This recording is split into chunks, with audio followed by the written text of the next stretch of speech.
Why did you say it, Charlie? He was a con, so he was very good at becoming what people needed. Charles Manson, his name synonymous with terror and violence. He robbed us from our parents, and he gave us back to ourselves.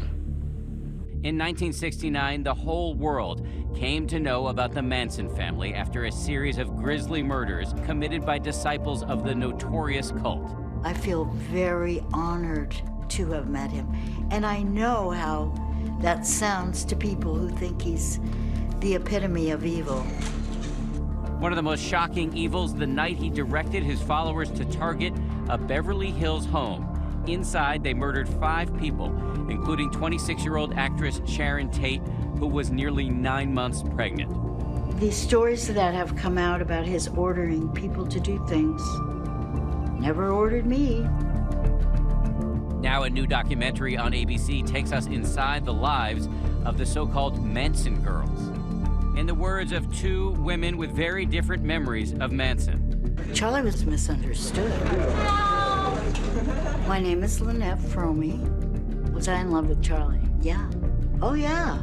Oh, still am. Still am. I don't think you fall out of love. You know, I was abused. I was neglected. I was abandoned. When Bobby Kennedy was assassinated in '68, I think it really changed the tenor of the 60s from a moment of hope and trying to change in a positive way to a darkness. A lot of people were so disillusioned, they dropped out and moved to communes. The Manson family lived on one of those Southern California communes. One day, a couple that I had been living with said, "Hey, we want you to meet this groovy guy." Charlie gets up out of the circle. He'd been in the circle playing the guitar, and he, gives me a big hug, and, "Oh, we're so happy to see you." I just felt, someplace I belong, someplace somebody wants me. There was plenty of interaction. There was plenty of lovemaking. There was plenty of dancing. We were always taking care of each other. Diane Lake, who was 14 when she joined, says Manson exploited the women to further his personal ambitions. Charlie really was pimping us out, but it was in the name of, freeing your sexual inhibition. There was definitely a turn for darker and frenetic energy.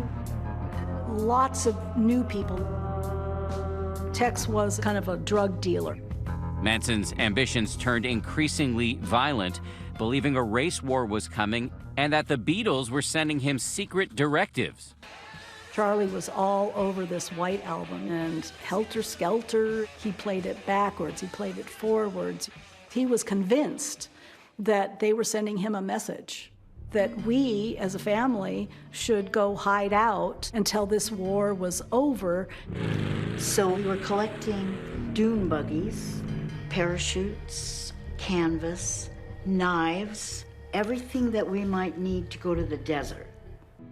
Tonight, the city of Los Angeles is uneasy. Actress Sharon Tate and her 4 friends were murdered here in a rented home near Bel Air.